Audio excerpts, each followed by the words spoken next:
Labari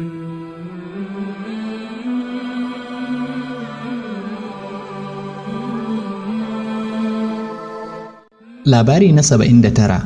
Raunin Sheɗan.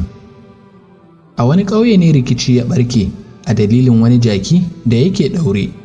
Ba a san yadda aka yi ba, sai aka ga jakin ya kwance daga igiyarsa ya faɗa wata gona yana ɓarna.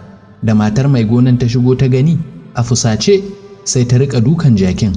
Cikin ikon Allah sai jakin ya gamu da ajalinsa. Ganin haka sai mai jakin ya shaci fushi ya kai mata dukan kawo wuƙa. Kafin ka ce meye wannan, ta ce gagarinku. Mai gidanta ya dawo ya ganta kwance matacciya. Sai ya tambaya, aka ce masa faɗa ne ya shiga tsakaninta da maƙocinka akan jakinsa da ta kashe, sai ya kashe ta. Nan take ya nufaci gidan maƙocin nasa ya kai hari a kansa. Kafin a jima ya sheƙa lahira. 'Ya'yan mai jaki 3 suka fito don ɗaukar fansa kuma suka ci sa'ar kashe maƙocin babansu. Da iyalansa suka fito aka yi arangama, duk suka kashe waɗannan 'ya'yan mai jaki guda 3.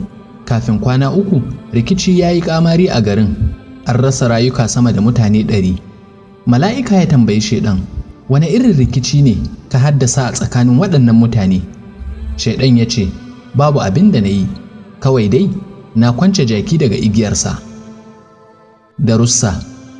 Sheɗan ba shi da wani ƙarfi na haƙiƙani, iyakacinsa yana ingiza mu ga zaluntar kanmu ne, mu kuma sai mu biye masa.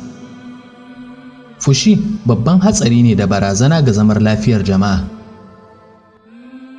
Ka yi bincike akan kowane lamari kafin ka ɗau mataki a kansa, in ba haka ba za ka yi da na sani sadda ba shi da amfani.